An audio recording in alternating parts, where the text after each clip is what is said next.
కాబట్టి మేము బిహెచ్ఎల్కి ఇచ్చినామన్నారు. 9 ఏళ్ళు అయింది అధ్యక్ష టెండర్ ఇచ్చి. 9 ఏళ్ళు అయినా ఇంతవరకు ఉత్పత్తి మొదలు కాలేదు అధ్యక్ష. ఆనాడు 7 కోట్లకు పర్ మెగావాట్ విద్యుత్ ఉత్పత్తి చేస్తామని ఒప్పందం చేస్తే ఇవాళ 10 కోట్ల రూపాయలకు పెరిగింది అధ్యక్ష అంచనా. కొన్ని వేల కోట్ల రూపాయల కుంభకోణం జరిగింది. కుంభకోణానికి కారణం అక్కడ మాట్లాడేటైనా వాళ్ళ గురువు గారు దోపిడీకి ఏ విధంగా మొత్తం రాష్ట్రాన్ని జొర్రేయచ్చో, ఏ విధంగా దోసుకోవచ్చో వీళ్ళు చేసిన ప్రయత్నాలను, అది జార్ఖండ్ ఛత్తీస్గఢ్ నుంచి పవర్ పర్చేజ్ అగ్రిమెంట్లో జరిగిందేంది, యాదాద్రి భద్రాద్రిలో సబ్ క్రిటికల్ టెక్నాలజీ గుజరాత్కు సంబంధించిన ఇండియా బుల్ అనే కంపెనీ సబ్ క్రిటికల్ టెక్నాలజీతోని 1000 మెగావాట్స్కు పర్చేజ్ అగ్రిమెంట్ ఇచ్చింది అధ్యక్ష బిహెచ్ఎల్కు. ఆ తర్వాత 2011లో కేంద్ర ప్రభుత్వం ఒక యాక్ట్ తీసుకొచ్చింది, పార్లమెంటులో అమెండ్ చేసి 2013 సంవత్సరం లోపల దేశంలో ఉన్న అన్ని సబ్ క్రిటికల్ టెక్నాలజీ పవర్ ప్రాజెక్టులను అన్నిటిని కూడా సూపర్ క్రిటికల్కు మార్చుకోవాలి. కొత్తగా నిర్మాణం చేయబోయే ప్రాజెక్టులు కూడా super critical technology. Sub critical technology అంటే నేను సింపుల్గా చెప్పదలుచుకున్నా అధ్యక్ష, సబ్ క్రిటికల్లో నువ్వు బొగ్గు పోసి ఉత్పత్తి చేస్తే బూడిద బొచ్చడు వస్తుంది, విద్యుత్ తక్కువ వస్తుంది అధ్యక్ష, కాలుష్యం ఎక్కువ వస్తుంది అధ్యక్ష.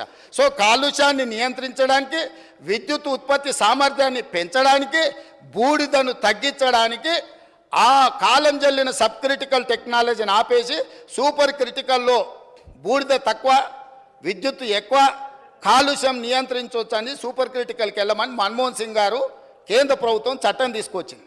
చట్టం తీసుకొచ్చి కట్ ఆఫ్ డేట్ కూడా ఇచ్చింది. 2011లో చట్టాన్ని చేసినప్పుడు 2013 ఆఖరి వరకు ఇవన్నీ కూడా మార్చాలి కొత్తయని. ఈ పీరియడ్లో ఇండియా బుల్స్ అనే గుజరాత్ కంపెనీ బిహెచ్ఎల్కి పర్చేజ్ ఆర్డర్ ఇచ్చి కొనుగోలు చేసినాక యాక్ట్ మారింది. యాక్ట్ మారినాక వాళ్ళు అక్కడ ప్రారంభించలేకపోయారు, అది అక్కడ ఉండిపోయింది.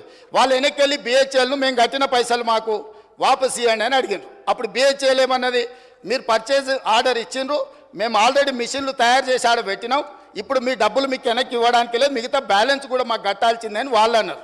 అప్పుడు బిహెచ్ఎల్ని ఏం చేయాలంటే, ఎవడైనా తలమాసినోడు, ఎవడైనా రాష్ట్రాన్ని దిగమింగటోడు దొరికితే వా బక్రాగాన్ని తీసుకొచ్చి మాకు అప్పచెప్పు, ఆ బక్రాగాన్ని నెత్తి మీద ఇవన్నీ పెడతాం, నువ్వు నీ పైసలు తీసుకొని పోని. అప్పుడు ఆ బక్రా ఎవరైనా అంటే అక్కడ మాట్లాడటాయన అయిండు, కమిషన్లకు కక్కుర్తిపడి ఇండియా బుల్ నుంచి 1000 కోట్లు మెక్కి కాలం జల్లిన సబ్ క్రిటికల్ టెక్నాలజీని బిహెచ్ఎల్ నుంచి మేము కొనుగోలు చేస్తామని వీళ్ళు వెళ్ళి ఒప్పందాలు చేసుకున్నాక వీళ్ళు పేమెంట్లు బిహెచ్ఎల్ చేస్తే బిహెచ్ఎల్ ఇండియా బుల్స్ గుజరాత్ కంపెనీకి పైసలు వాపసు ఇచ్చింది అధ్యక్ష. అంటే ఇండియా బుల్స్కు వీళ్ళకు మధ్యలో జరిగిన ఒప్పందం, జరిగిన అవినీతి లావాదేవీలు, చీకటి వ్యాపారాలు, దాంట్లో భాగంగానే ఇండియా బుల్స్ కంపెనీని బెయిల్ అవుట్ చేయడానికి వీళ్ళు బిహెచ్ఎల్ దగ్గరకు పోయి కాలం జల్లిన టెక్నాలజీని నామినేషన్ బేసిస్ మీద బిహెచ్ఎల్కి ఇచ్చి తెచ్చిండ్రు అధ్యక్ష. ఎన్ని నెలలలో వీళ్ళు కంప్లీట్ చేస్తాం, రెడీగా ఎక్విప్మెంట్ రెడీగా ఉంటే 2 ఏళ్ళు 18 నెలల్లో పూర్తి చేస్తాం అన్నట్టున్నారు అధ్యక్ష. ఒకసారి ఆ రికార్డు కూడా మళ్ళీ ఇస్తా. ఆ రోజు అన్నాడు ఇక్కడి నుంచే, మేము అర్జెంటుగా తెలంగాణలో విద్యుత్ కోతల్ని నివారించడానికి ఈ సబ్ క్రిటికల్ టెక్నాలజీని కూడా మేము తీసుకున్నాం, అవసరమైతే ఎన్ని వేల కోట్లు ఖర్చు అయినా తెలంగాణకు మేము విద్యుత్ ఇవ్వదలుచుకున్నాం అని చెప్పి ఇచ్చిండు అధ్యక్ష. కానీ భద్రాద్రి కొత్తగూడెంలో నిర్మించిన భద్రాద్రి పవర్ ప్రాజెక్ట్ ఎన్ని ఏళ్ళకు పూర్తయింది అధ్యక్ష? ఇవాళ కూడా నీళ్ళు వస్తే నీళ్ళలో మునుగుతుంది అధ్యక్ష. కట్టాల్సింది ఎక్కడ కట్టాలనో అక్కడ కట్టలే, తీసుకోవాల్సిన అనుమతులు తీసుకోలే, పర్యావరణ అనుమతులు తీసుకోకపోవడం వల్ల ఎన్జీటీ 16 మంది అధికారులను ప్రాసిక్యూట్ చేయమని ఆర్డర్ ఇచ్చింది అధ్యక్ష. వీరు పుణ్యమా అని పనిచేసిన అధికారులు జైలుకు పోయే పరిస్థితి వస్తే ఇవాళ రిటైర్ అయినరు, వాళ్ళు బిచ్చమెత్తుకొని తిరిగే పరిస్థితి వచ్చింది అధ్యక్ష వీళ్ళు చేసిన తప్పుడు పనికి. సో ఇవాళ భద్రాద్రి కూడా దాదాపుగా 6.5 కోట్లకు పర్ మెగావాట్ ఉత్పత్తి చేయాల్సింది 10 కోట్ల రూపాయలకు అంచనా పెరిగింది. 1000 మెగావాట్ల విద్యుత్ ప్రాజెక్ట్ 6,000 కోట్ల రూపాయలతో పూర్తి చేయాల్సింది ఇవాళ దాని అంచనా 10,000 కోట్ల రూపాయలకు పెరిగింది. 2 ఏళ్లలో పూర్తి చేయాల్సిన పని 8 ఏళ్ళు పట్టింది అధ్యక్ష. ఇది వీళ్ళ ఘనకార్యం. యాదాద్రి సేమ్ బిహెచ్ఎల్కి ఇచ్చి బిహెచ్ఎల్ నుంచి వెనకంగా సివిల్ వర్కులు మొత్తం వాళ్ళ బినామీలకు టెండర్లు ఇప్పించుకొని 1000 కోట్ల రూపాయల కుంభకోణం పాల్పడ్డారు అధ్యక్ష. ఇవాళ ఇట్లాంటి తప్పుడు పనులు చేసి ఈ తప్పుడు పనుల మీద ఇవన్నీ ఎవరికి తెలియదు అనుకొని అక్కడి నుంచే నిలబడి బుకాయించారు. బుకాయిస్తే నేను లేచాయా, మరి మీరు ఇంత నిజాయితీ పరులు కదా, సత్యహరిచంద్రుని సొంత తమ్ముళ్ళు కదా, మీకు ఒక మంచి అవకాశం ఇచ్చినాం, నిరూపించుకోండి, మీకంటే ఇంతకంటే మంచి అవకాశం ఏముంటుంది, మీరు నిరూపించుకోండి అని విచారణకు ఆదేశించిన అధ్యక్ష. వారి కోరిక మేరకు ఆదేశించిన, మేము అనలే. మేము చెప్పినాం ఏ అవినీతి జరిగిందని మా వెంకటరెడ్డి గారు చెప్పిండ్రు. సరే వారు నెంబర్లు ఎక్కువ తక్కువ చెప్పారు, వాస్తవం తెలిసిన ఆయన ఆ నెంబర్ ఒప్పుకుంటలేడు. పోనీ వెంకటరెడ్డి గారు 10,000 20,000 కోట్లు అన్నాడు. వారు ఏం చెప్పాలి? మేము 20,000 కోట్లు తినలేదా, 15,000 కోట్లు తిన్నాం, మేము అట్లా కాదు, మేము సత్యహరిచంద్రుని వారసులం, నిజం చెప్తామని తిన్న 10,000 ఎంతో చెప్పాలి కదా అధ్యక్ష. మొత్తం విచారణకిచ్చి లైన్ పెట్టి కమిషన్ చైర్మన్ నోటీసులు ఇచ్చి క్రొనలాజికల్గా విద్యుత్ రంగ నిపుణులు రఘుతో సహా పోయి మొత్తం వివరాలు అక్కడ ముందలు పెట్టినాక వీళ్ళకి అర్థమైపోయింది. ఏమని? మేము దొరికిపోయినాం, మా దోపిడీ బయటపడ్డది, మేము గ్యారంటీగా జైలుకి వెళ్ళాల్సిన పరిస్థితి వస్తుందని చెప్పి కమిషన్ మీదనే ఆరోపణలు చేసి కమిషన్కు వ్యతిరేకంగా కోర్టుకు పోయారు అధ్యక్ష. ఏమని? అసలు విచారణే వద్దని. విచారణ కావాలనేది వాళ్ళే. ఇప్పుడు మాట్లాడుతున్న మాజీ మంత్రి గారే విచారణ అడిగిండు. వాళ్ళ మాజీ ముఖ్యమంత్రి గారు నాకు విచారణ వద్దు, ఎందుకంటే సెగ తలగంగానే ఆయన వద్దని కోర్టుకు పోయింది. కోర్టు ఏమన్నది అధ్యక్ష? చివరికి కమిషన్ విచారణ జరగాల్సిందే, మీకు అభ్యంతరం ఉన్న చైర్మన్ గారిని మేము మారుస్తున్నాము అని అన్నాడు. ఇప్పుడు ఆ వాస్తవాలు విచారణలో ఉండంగా మేము బిహెచ్ఎల్కి ఇస్తే ఎట్లా తీసుకుంటామని అడుగుతున్నారు అధ్యక్ష. బిహెచ్ఎల్ సివిల్ పనులు ఎప్పుడైనా చేసింది అధ్యక్ష? వాళ్ళకి అనుభవం ఉందా? BHEL heavy electrical limited company అధ్యక్ష. ఎలక్ట్రికల్ మెకానికల్ ఎక్విప్మెంట్ మాత్రమే వాళ్ళు తయారు చేస్తారు, వాళ్ళు సివిల్ పనులు చేయరు. ఎప్పుడు కూడా ఏ పవర్ ప్రాజెక్ట్ కూడా బీఓపీ అంటారు. నేను మళ్ళీ చెప్తున్నా అధ్యక్ష, balance of plant work, civil వర్క్లు మొత్తం టెండర్లు పిలుస్తారు. వీళ్ళ తెలివితేటలంతా ఇక్కడనే ప్రదర్శించారు అధ్యక్ష. మొత్తం గంపగుత్తగా బిహెచ్ఎల్కి ఇచ్చారు. బిహెచ్ఎల్ నుంచి మళ్ళీ టెండర్లు పిలిచేసి యాజ్ ఇట్ ఈజ్ ఎస్టిమేటెడ్ రేట్లతోని 18% లెస్సులో కాంపిటీషన్ చేసిన బిహెచ్ఎల్కు అంచనా రేట్లకు ఇచ్చారు. ఇవాళ 40,000 కోట్లు అయింది అధ్యక్ష. 40,000 కోట్ల మీద 18% అంటే ఎంత పోయినట్టు అధ్యక్ష? దాదాపుగా 8,000 కోట్లు 9,000 కోట్ల రూపాయలు ఇవాళ తెలంగాణ రాష్ట్రానికి విద్యుత్ శాఖకు ఇవాళ నష్టం వచ్చింది. ఎవరు బాధ్యత తీసుకోవాలి అధ్యక్ష? దీనికి దోపిడీ చేసిన వాళ్ళు కాకపోతే ఎవరు తీసుకుంటారు అధ్యక్ష? ఇవాళ తెలంగాణకు చీకట్లు లేవు అంటే ఆనాడు సోనియా గాంధీ గారు, మన్మోహన్ సింగ్ గారు మనకు 53.46% ఇచ్చిండ్రు. ఆంధ్రప్రదేశ్లో రాజు కేసు వేస్తామంటే ఇవాళ ఆయన లేడు, దయాకర్రావు గారు. నేను దయాకర్రావు గారు వెళ్ళి ఆ రోజు చంద్రబాబు నాయుడు గారికి, మీరు ఒకవేళ తెలంగాణకు అదనంగా ఇచ్చిన విద్యుత్తు మీద మీరు కోర్టులో కేసేసి తెలంగాణకి ఏదైనా నష్టం జరిగితే ఇది తీవ్రంగా పార్టీకి నష్టం జరుగుతుంది, మీ కేసు వేయడానికి వీల్లేదు అని చెప్పి ఆనాడు మేము అందరం కలిసిపోయి ఆంధ్రప్రదేశ్ ముఖ్యమంత్రిని మీరు కేసు వేయడానికే వీల్లేదని కొట్లాడి ఆపించింది మేము అధ్యక్ష. ఆయన ఏందో ఆయన గురువు, ఈయన గురువు, ఆయన గురువులకు పంగనామాలు పెట్టే లక్షణం మీది. మేము ఎప్పుడు కూడా ఎవరితోనైనా తెలంగాణలో ఏంది అధ్యక్ష, ధూపం మీద వస్తే రాను ఆయన ముఖ్యమంత్రి ఇద్దరు చేయాలి, ముక్కు నెలగాయాలి, రాజీనామా చేయాలి ఇద్దరు. ఒకటి నిరూపించకపోయినా నేను దానికి సిద్ధంగా ఉన్నా, మరొకసారి చెప్తున్నా, ఆయన మాట్లాడిన దాంట్లో ఒక్క దాంట్లోనైనా నిరూపించకపోతే ఆయన ముఖ్యమంత్రి, ఆయన ఇద్దరు ముక్కు నెలకు రాసి రాజీనామా చేసిపోవాలి రాజకీయాల నుంచి. నేను అడిగున్నా దీని మీద నిలబడాలి అధ్యక్ష, దీని మీద నిలబడాలని చెప్తా ఉన్నా. అయితేనేమో రికార్డు నుంచి తీసేయండి చెత్తగాళ్ళ మాటల్ని, చెత్త మాటల్ని. లేదు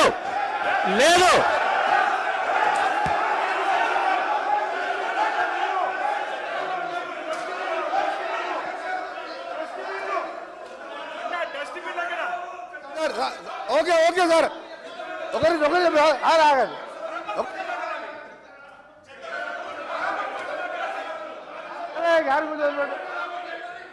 సార్ మా గౌరవ సభ్యుడు చెప్పినట్టు నేను చెప్పిన మర్డర్ కేసులలో అతని పేరు 16 నేను చెప్పినట్టు మర్డర్ కేసులలో ఆయన కోర్టు చుట్టూ 16 సంవత్సరాలు తిరిగిండా లేదా కోర్టు రికార్డులో ఉంటుంది. రెండవది దోసపాటి గోపాల్ అనే మాజీ శాసనసభ్యులు బర్గులో దొంగతనం కేసు, అలాగే దొంగ మంది అందరూ నేను ఆయన ఛాలెంజ్కు సిద్ధం చేస్తున్నా. ఇది నిరూపిస్తా, లేకపోతే నా మంత్రి పదవికి ఎమ్మెల్యేకి రాజీనామా చేసి బయటికి వెళ్ళిపోతున్నా. ఛాలెంజ్ చేస్తున్నా, రికార్డు ఆపేయండి మీరు సార్ స్పీకర్ సార్, మీరు అర్జెంట్ చేయండి. మీరు నల్గొండ ఎస్పీకి వెళ్ళి రికార్డు తెప్పించుకోండి, హైకోర్టుకి వెళ్ళి తెప్పించుకోండి. 16 సంవత్సరాలు కోర్టు చుట్టూ తిరిగినా 2006లో కేసులు కొట్టేసి మర్డర్ కేసులు ఈయన న్యాయమే. నేను ఆయన ఛాలెంజ్కి సిద్ధంగా చెప్తున్నాను, రాజీనామా చేస్తా మంత్రి పదవికి, ఎమ్మెల్యేకి.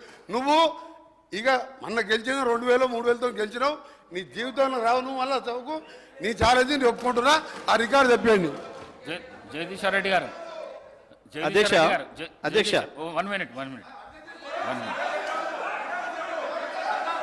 చెప్తా హరీష్ రావు గారు కూర్చోండి. ప్రశాంత్ రెడ్డి గారు ప్లీజ్ ప్రశాంత్ రెడ్డి గారు ప్లీజ్. జగదీశ్వర్ రెడ్డి గారు, మీరు డిమాండ్స్ పై చర్చ మాట్లాడితే చర్చ సవాలుగా నడుస్తుంది. మీరు రెచ్చగొట్టే ప్రసంగాలు చేస్తే ఇక్కడి వెళ్ళి కూడా రెచ్చగొట్టే ప్రసంగాలు వస్తాయి. అందుకే దయచేసి డిమాండ్ల పైనే మాట్లాడండి, డిమాండ్ల పైనే చర్చ మాట్లాడండి. మీరే రెచ్చగొట్టే ప్రసంగాలు చేస్తే ఎట్లా చెప్పండి. అధ్యక్ష, అధ్యక్ష, ప్రజలు మొత్తం లైవ్ ఇవ్వండి ప్రజలకి. ముఖ్యమంత్రి గారు మాట్లాడింది, ఆయన మాట్లాడింది, నేను మాట్లాడింది ప్రజలు చూసినారు. కానీ మీరు ఈ రిమార్క్స్ చేయడం వల్ల మీ ప్రతిష్ట కూడా భంగం కలిగే అవకాశం ఉంది అధ్యక్ష. ఎందుకంటే నేను డివైడ్ అయినా మీరు మాట్లాడడం అనేది, ఇది న్యాయం కాదు అధ్యక్ష, ఇది నేను గౌరవ సభ్యులను కోరుతా ఉన్నాను, ఏది కూడా చైర్ పై రిమార్క్స్ వచ్చే విధంగా సభ్యులు మాట్లాడకూడదని ఈరోజు మేము చెప్తా ఉన్నాము. గౌరవ శాసన సభాపతి గారు ఒకటే కోరినరు, ఈరోజు అపోజిషన్కు సంబంధించి కొన్ని రిమార్క్స్ రెచ్చగొట్టే ప్రసంగం చేస్తే మళ్ళీ అదే విధంగా ట్రెజరీ బెంచెస్ నుంచి కూడా అదే విధంగా రెస్పాన్స్ వస్తాయని చెప్పినారు. ఈరోజు వారు చెప్పటం విషయంలో వారు చెప్పారు. రెండవది అధ్యక్ష, వారు నిత్యం ఈరోజు సభ్యత సమాజం మొత్తం కూడా చూస్తూ ఉంది అధ్యక్ష. ఈరోజు శాసనసభ్యులందరినీ కూడా పట్టుకొని ఇష్టారాజ్యంగా అడ్డగోలుగా మాట్లాడడం అనేది వారు తప్పకుండా వారు మాట్లాడిన పదజాలాన్ని వెనుక తీసుకోవాల్సిందే, దాని నుంచి రికార్డు నుంచి తీయాల్సిందే అధ్యక్ష. అందరు సభ్యులకు సంబంధించి వారు మాట్లాడటం జరిగింది అధ్యక్ష, ఇది ఉపేక్షించేది కాదు అధ్యక్ష. జగదీశ్వర్ రెడ్డి గారు, పర్వాలేదు, ఇట్లా కూడా భయపెట్టిస్తారన్నట్ట. చేసింది మీరు, మీ ముఖ్యమంత్రి గారు ఉపన్యాసం విన్నారు ప్రజలు, మీ మంత్రి ఉపన్యాసం విన్నారు, నాది విన్నారు, ఏం మాట్లాడుతున్నారు? జగదీశ్వర్ రెడ్డి గారు సార్ ఏంది భయపడిస్తా ఉన్నారా సార్? నేను భయపడియలేదు అధ్యక్ష. నేను భయపడితే వారు భయపడేవారు గారు, కాదు. కాదు అధ్యక్ష, నేను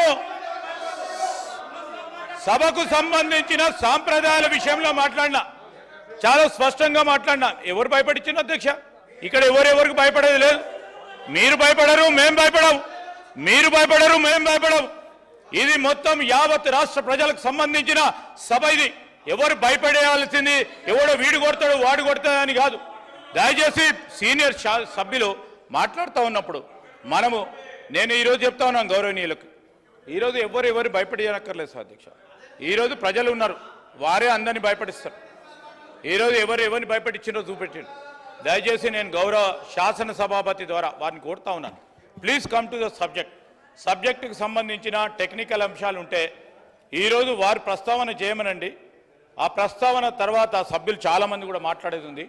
డిమాండ్స్కి సంబంధించి మేము కూడా మా గౌరవ సహచరుల మంత్రులందరూ కూడా సమాధానం చెప్తారు. డిమాండ్స్ పాస్ కావడానికి అందరినీ కూడా వారిని కూడా కోరటం జరుగుతుంది కనుక దయచేసి సభా సమయాన్ని వృధా చేయకుండా ముందుకు నడపాలని కోరుతా ఉన్నాను.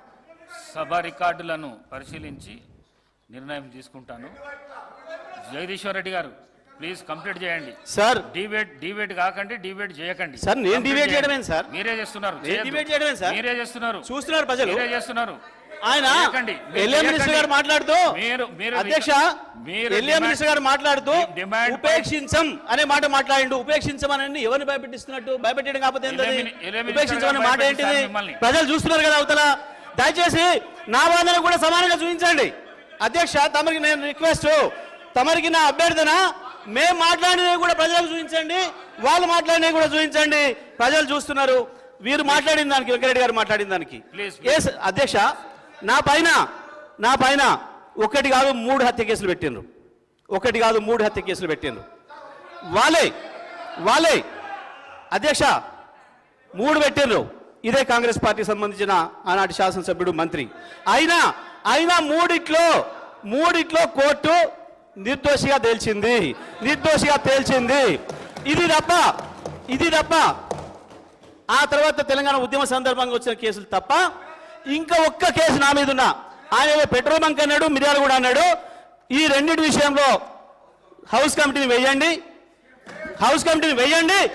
నేను ఆయన ముఖ్యమంత్రి చేసిన ఆరోపణలు కానీ ఈయన ఆరోపణల మీద నేను నిలబడి ఉన్నా. ఇప్పటి కూడా చెప్తున్నా, వాళ్ళు ఈయన చెప్పిన రెండిట్లో ఒక్కటి లేకపోయినా నేను ఇక్కడ ఉన్నా, ఒక్కటి నిరూపితమైనా ఇక్కడి నుంచి అక్కడికి మీ టేబుల్ కనుక ముక్కు నేలకు రేసి రాజీనామా చేస్తే వాళ్ళిద్దరు కూడా పనిచేయాలి. ముఖ్యమంత్రి అండ్ కోమటిరెడ్డి వెంకరెడ్డి ఇద్దరు కూడా పనిచేయాలి. హౌస్ కమిటీ వేయండి, ప్లీజ్ మొత్తాన్ని కలిసి తొలగించండి. నేను చెప్తాను, దయచేసి ఇది మంచి పద్ధతి కాదు. కంప్లీట్ చేయండి. అధ్యక్ష, నేను మాట్లాడిన మాటలో దయచేసి మరి మీ వాళ్ళు ఎంతవరకు చూపించారో మాకు తెలియదు, మా అన్ని కట్ చేస్తున్నారు ఓకే, కానీ నేను చూపించింది కనుక బయట మొత్తం ప్రజలకు చూపిస్తే నేను మాట్లాడిన దాంట్లో ఒక అక్షరం ఎక్కడ తప్పు ఉందా? ఎందుకు ముఖ్యమంత్రి భుజాలు నడుపుకున్నాడు అంత ఆవేశంగా ఉడుకొచ్చిండు బయట నుంచి? దొరికిపోయింది కాబట్టి, మీ దొంగతనం దొరికిపోయింది కాబట్టే భయపడ్డారు తప్ప నేను చెప్పిన ఎస్ మా సారు మా నాయకుడు కేసీఆర్ హరిశ్చంద్రుడే. మీరు ఆ సంచులు మోసే చంద్రుడు, వాడు చంద్రుడి సంచులు మోసి జైలు పోయింది నువ్వు. మా నాయకుడు హరిశ్చంద్రుడే.